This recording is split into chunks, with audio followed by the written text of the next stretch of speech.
Hi everyone, welcome to this episode of Media Mayhem. Today we're going to be dealing with Scientology and the anniversary. It's the 8th anniversary of Anonymous, and we're going to be talking about it with former Scientology, Church of Scientology member Karen de la Carriere, who should have been on this show way sooner because she has been a warrior against the church. She was a member of the Church of Scientology for 40 years. She was married to the president of the Church of Scientology International, and she held a level of enlightenment and a rank within its organization that's shared by only a handful of others. She was one of, say, Scientology's, quote, rock stars. But when she left in 2010, she was branded a suppressive person, cast out, harassed, cut off from her son so completely that when he passed in 2012, she learned of his death via a Facebook posting by a stranger. So today I want to welcome her here. We're going to talk about Scientology, and we're going to talk about Anonymous, and we're going to learn a little bit more about Karen's story. She's been on the front lines talking about what happens in the Church of Scientology for quite a while now, but again finds herself in the crosshairs of sort of a renewed, re-energized hate campaign towards her. And I want to dispel some, or not dispel, but I want to talk a little bit about what the church is putting her through these days. So welcome to the show. Thank you. It's an honor to have you here. Thank you, Allison. I think that you've done some amazing things to try to help people both inside the church and people that have come and left, or as you guys say, escaped from the Church of Scientology. But first of all, let's talk about the 8th anniversary of the Anonymous protests and what they meant for the Church of Scientology. How did they change things for the church inside the church, and how did they change things for those of you who have left the church? I mean, what is the importance of Anonymous to what we're seeing today in terms of people speaking out against the church? Big question. Anonymous was electrifying. It was a 9.0 Richter scale earthquake. Never in the 60 years of Scientology had a group been willing to just come out of the blue sky and thumb their nose at the church. There was nothing like it. It's in the DNA of the church. Warfare is in the DNA of the church. That's why they attack their own. Even because it's a snitch culture, everybody's attacking everybody else and reporting to Mother Church. But they couldn't control Anonymous. Anonymous were free spirits. They just showed up at different structures and had their masks on, and the church couldn't control it. And so it was a tsunami and an earthquake all at once. Now, I will tell you, I was inside the church when Anonymous in Los Angeles were outside Big Blue. Right. And in terror. Nobody was allowed to walk on the pavements. They've got subterranean tunnels. This Big Blue has 3 layers under it. And we had to walk through the tunnel.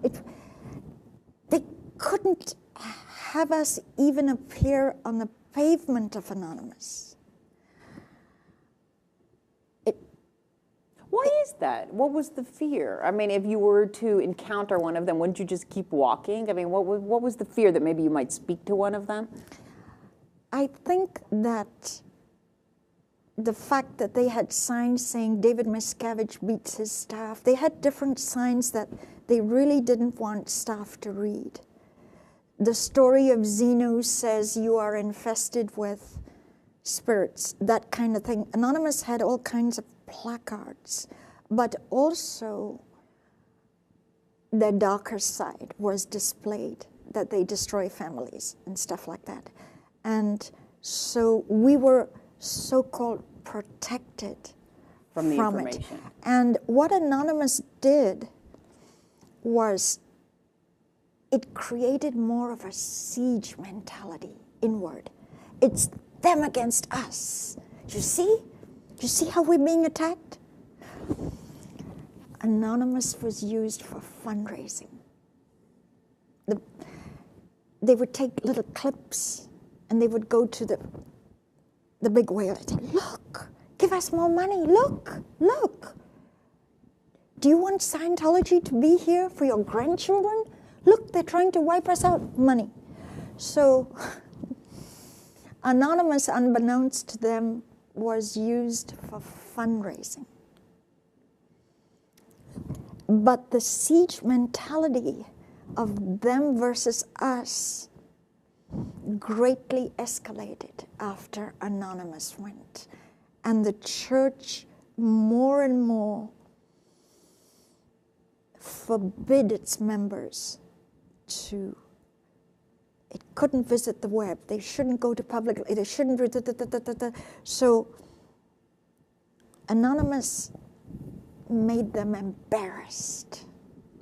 And the siege mentality was played out against, look at the evil of the world.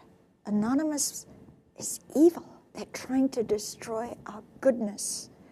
So Scientology positioned Anonymous as the ultimate good versus evil war. Yeah.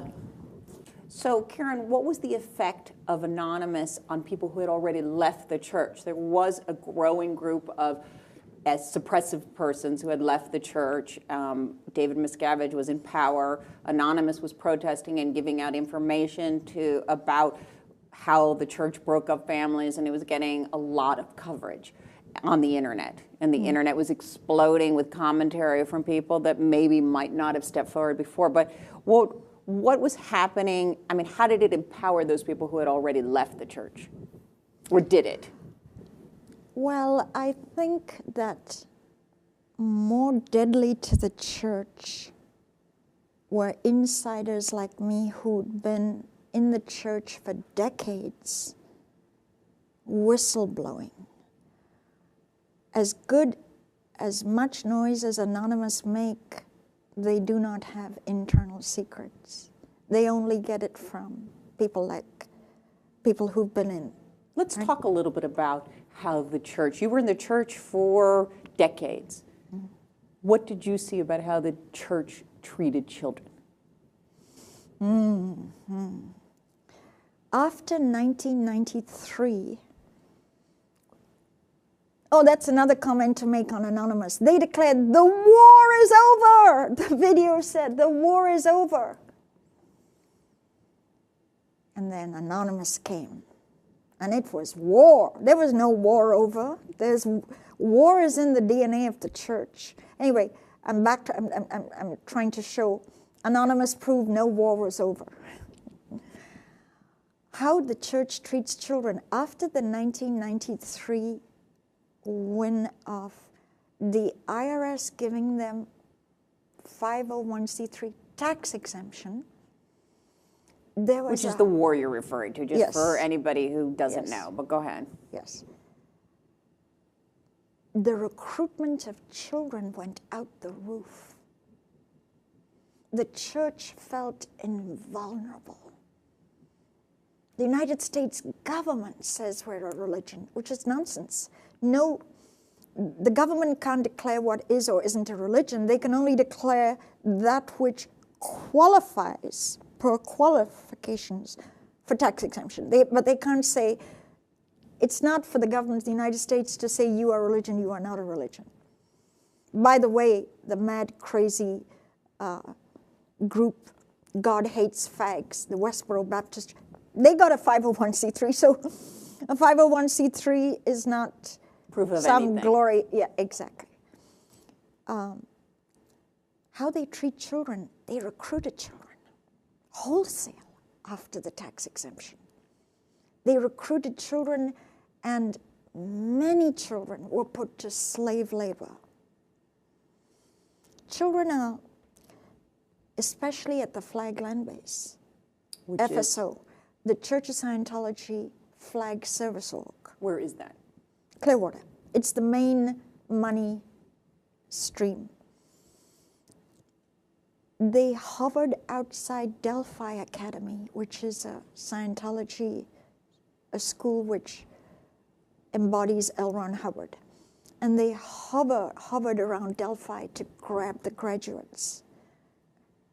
And children who are in the Sea Org don't get any formal education.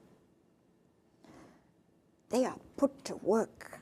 They clean toilets, they vacuum floors, they mop. These are children, not getting formal education, but working as Sea Org slaves. I recently got desperate email from, I shouldn't give the continent because then it'll give it away. Her 13-year-old just signed up for the Sea Org. And she's begging and pleading with me, what do I do, what do I do? She's 13 going on 14, but the Sea Org are recruiting children to this day. When you go in the Sea Org, because of the them versus us mentality, you are cut off from the outside world.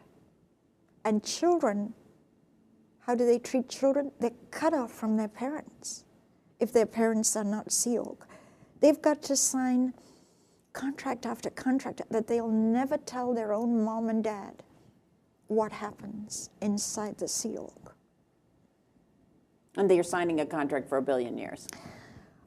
Yes, they sign for these children sign for billions. But when they cut them off from their own parents, these children truly believe that signing these contracts, it's such a psychological operations. They believe. Who allows a 13-year-old to sign a contract anyway?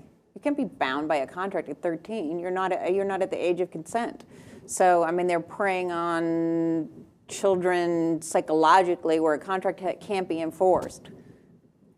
No, this happened to your son. Alexander was 8 years old and only saw Heber 11 times in the last 15 years of his life. We're talking about your husband at the time. Yes. Okay. And he wanted to join the Sea Org so that they promised him. The recruiter said, don't you want to see your father? He's Sea Org, you'll be Sea Org. It was all a scam. So Alexander joined at 8 years old. And I have only myself to blame. I went through horror and torture in the Sea Org. I should have known better, but I was messed up, Alec. I really was, Allison. I'm much more savvy now. I've grown up and come through a lot of things, but I think people don't seem to understand the extent of what can happen when you are isolated and how, and I think they're getting a better sense of it by watching Going Clear, by reading Lawrence Wright's book, by listening to people like yourself talk about that experience. What is it that made you finally leave in 2010? Well, the good question is, why didn't I leave a whole lot earlier? But I think people reach a threshold to answer very quickly, why did I leave? Enough is enough. They had a blood-curdling what they call muster. It's like a roll call. Everybody was summoned into the dining room in Big Blue. And this was a blood-curdling meeting where CMO in their fake Navy uniforms and medallions told the group, no more babies.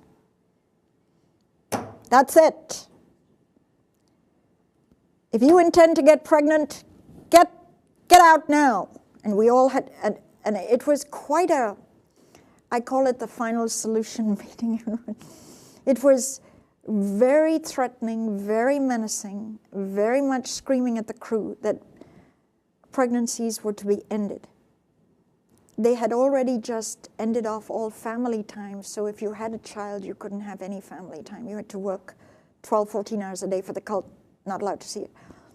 And your child was in a nursery, being cared for by somebody else, other children for the most part. This was a very intimidating meeting, this final solution meeting of no more babies. And you know what I did? I came out of the meeting and I went straight to the ethics division and said, I'm leaving. I'm routing out. Now that was, that did not go over well because it was a class 12 CS, as high as you could possibly go. I was trained by Hubbard on the Apollo. I had a pedigree, right? I was equivalent to a cardinal at the Vatican.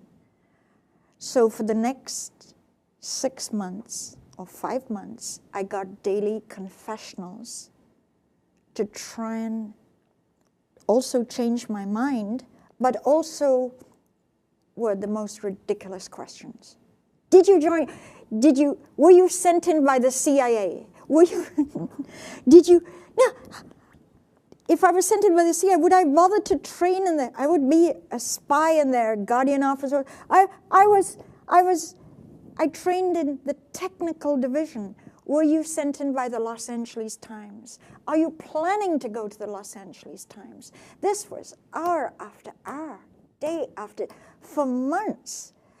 Allison, even homicide detectives, they may go overboard, but they'll interrogate you for 10 hours and either put the handcuffs or let you go home. This is week after week, hours a day for months to completely, you see, this e-meter is used as a police polygraph interrogator. Anyway, it went on and on and on, and I was stoic. I didn't want to flee. I could have just run, but they had my child in the Sea Org, and that would have been the end of the road. This is the emotional blackmail. This is how they keep you in line. You go, we'll take away your children, we'll destroy your business, we'll go on the internet and post your secrets, we'll malign you, we will make you a criminal. You mess with us and we will destroy you, because Hubbard said, destroy them utterly. And that's kind of what they have tried to do to you since you've left. And it's still going on. And this is something that kind of, it really is rather shocking, is that there is actually an Instagram and Twitter effort right now of really nasty tweets about your runnings, crazy stuff. Things about attacking you and your sexuality. And you can say prostitute, that's or prostitution. I know, I can't even say it because it's so ridiculous. They don't embarrass me. They embarrass themselves.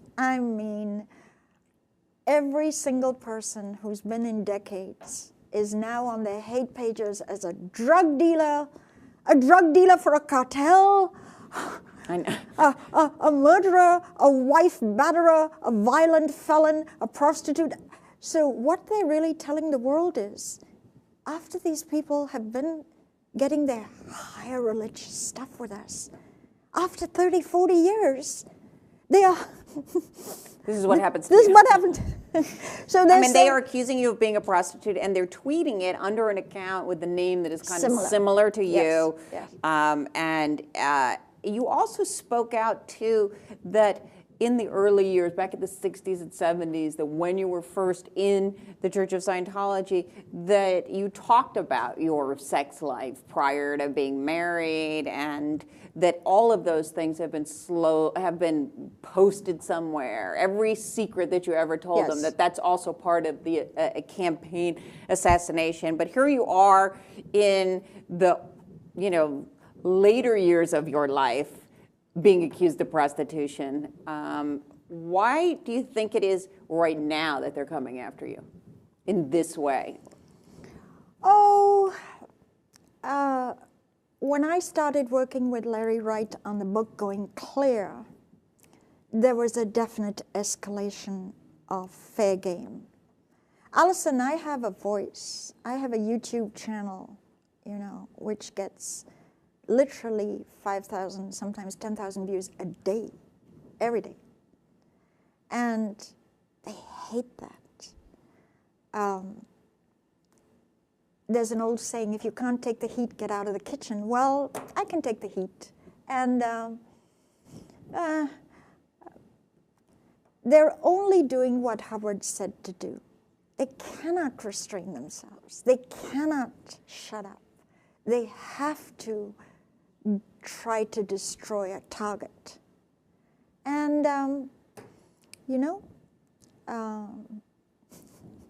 it's just, I think they've gone after just about everybody in a very forceful way who worked with Lawrence Wright, who worked on the film Going Clear, Yes. including Alex Gibney. I mean, he's been subjected to this. Paul Haggis. I mean, there were pages. They use the internet to indulge in the worst sort of character assassination.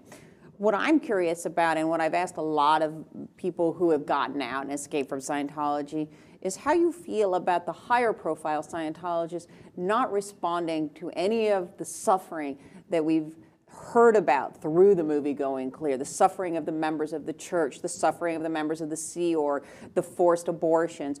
How is it possible? I mean, how do you feel about the fact that none of these more high-profile Scientologists, like a Tom Cruise or like a John Travolta, who you knew quite well and your husband knew quite well, how do you feel about them not responding to the kind of suffering that everybody is speaking about? Well, the John Travoltas of the world, the Tom Cruise of the world, are in a blackout on the darker side of Scientology. See no evil, hear no evil. It's hard to believe, but they don't read this. Remember how John Travolta came out and said, I wouldn't go see Going Clear. I wouldn't even dream of it. He said this in media. It's, you know, I'm not going to give time to a bunch of suppressive persons mouthing off. Celebrities are treated with a red carpet rolled out. Their feathers they get room service. They need counseling. A counselor is flown to their hotel and home. If John Travolta gets in trouble for little shenanigans, he has the whole weight of the church, the Office of Special Affairs, he's cushioned by the church. If he's a bad boy, he loves that he has an army to protect him. I scratch your back, you scratch my back. Please continue to shill for us, John Travolta. We are here for you. So, celebrities lead they even at Celebrity Center, they have their own private entrance. They have their own private purification sauna. They don't mix with the rank and file. It's hard, you ask a good question, it's hard to understand how they don't have assistants and publicists and stuff that at least trickle a little bit of the data. But here's the point, Allison. Travolta has been in the church since 40 years. Tom Cruise has been in the church 33 years. The big question is, why no new big names? These are old hats. Travolta, 40 years. They keep going Travolta, but enough already. Why is there not one big new Hollywood name? I'll tell you why. Being associated with the Church of Scientology is career suicide. Hollywood, in the new Academy Awards coming out in a few days, not one, not Travolta, not Cruise, no one in Scientology is either a presenter or an award winner. And Scientology has become such a radioactive slag heap that its very word is toxic. Let me tell you something that the world doesn't know. I'm on all these mailing lists. I get, and even if there's something in Russia called Ron's Org. And there's this little, they took the things and they counsel and they use the techniques on each other. And there's a head honcho of Ron's Org called Max Horry. And I'm on his, I get mail from every camp. My tent is wide. Anons are welcome to email me, and they do frequently. Anons, critics, indies, those that believe, those that don't. My tent is wide. So I'm on Max's mailing list, and I get to hear the stuff going on. In Russia, they were supposed to be thriving promoting Scientology. Max Horry sent out 100,000 pieces of promotion and did not get one response. And Max realized that the word Scientology in Europe is synonymous with, because you see, people go Google it. And once they Google it, doesn't matter what you say in promotion. I got such a spike on, Scientology promoted itself on the Grammys. And people looked at that ad on the Grammys and looked at my video. And my video went up to 25,048. So their Grammy ad helped my video. Anytime they put out a great $1 million... Somebody will respond. Well, the book sales of Mark Hedley's, so yes. So the Grammys just did it, and this show will spike. You watch, because people think, let's Google Scientology. What do you have to say about, this is my last question because we're running out of time, but what do you have to say about David Miscavige? And what was your interaction with him? You were there until 2010. He had consolidated all of the power by then. What was your interaction with him? And what do you think, some other Scientologists who have been on have said that he pretty much has been part of the ruination of the church. I mean, it sounds to me like they've been, based on the people I've spoken to, that there was a lot of ruination going on before him. But what's your takeaway about David Miscavige, and what do you have to say about him? Well, he summoned me to Gold Base, Int Base, in the late 1980s to punish me because of something I'd said. Now, I hadn't done something bad. I hadn't stolen and embezzled from me. I hadn't slept with someone. All I did was say something. And he ordered Chief of Security to work my manicured fingers to the bone in hard labor. And I was imprisoned there for 6 months at Int Base. Is that the whole? No, the whole only came out in 2005. Okay, so where were you? Well, they took away my car keys. I was imprisoned in that campus. That's still imprisonment because I had no free passage, and I couldn't leave.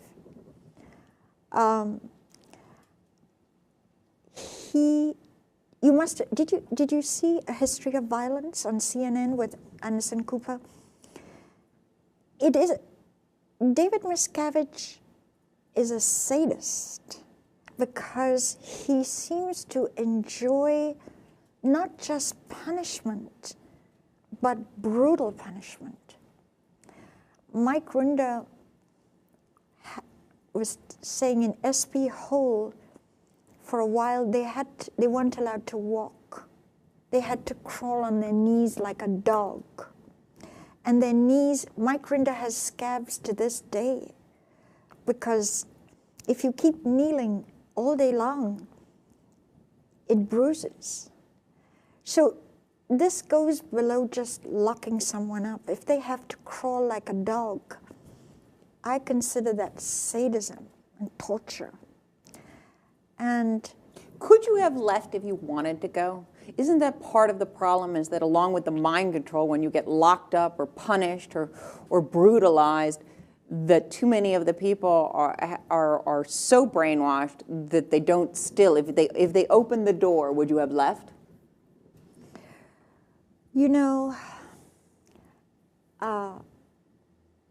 the thought of losing Alexander, which was the immediate punishment, your son will be gone, that held me a long time. I was held in by that. But you're absolutely right. You did a wonderful interview with Tom DeVocht. That was... Thank you. And Tom did exactly what you said. He told them, did he tell you the story? I'm leaving. And Sunday came, 3 o'clock, and he said, open the gate, I'm leaving. Now, he did get his leg caught, but some people, some people have done the most amazing things to escape. One guy was security in the Hollywood Guarantee building on Hollywood Boulevard. And he put on full Sea Org uniform, the fake Navy uniform. And he went to a go-go place and he got a lap dance. And he came back and he told everyone, I got a lap dance. And they said, you got a lap dance in uniform? And he said, yes. And they kicked him out in 24 hours. You see, he knew if he fled, the posse would come and get him back and throw him in the mind control camp called rehabilitation. So people come up with ingenious ideas to leave. It's not so easy to just say, I'm going, but you can pull a caper or a prank. There's a whole support network that has now been established. In the olden days, no, there wasn't such a thing. Well, I want to thank you, Karen, for being here. I'm sorry that we have run out of time because we have so much more that we still could be discussing. A lot of your story is in Lawrence Wright's book. If people want to know more about Karen's story, you can read there. You can also watch Going Clear. But I want to tell you, for anybody who still is in the church, just what Karen was saying is that there are support groups, there are people to get in touch with. They're all over the internet and they're easily accessible and very supportive. Many of them have been on the show, and now Karen is telling you herself. So anyone who is watching that is trying to escape from the Church of Scientology, that's something that you should be aware of. I want to thank you for sharing some really personal history with us and a lot of your experience. I mean, I know some of it's very painful and I'm very appreciative, but I think it's important to hear what it really was like in the church. And I also want people to understand a little, to celebrate that anniversary of Anonymous, also the opening up of the internet where Scientology was freely also discussed as it had a major role in changing the way the world views this so-called religion. So thank you all for watching. Look forward to hearing your comments. So does Karen. We're both on Twitter. We both are on Facebook. So let us know what you think and also comment beneath this show. And we'll see you next time on Media Mayhem.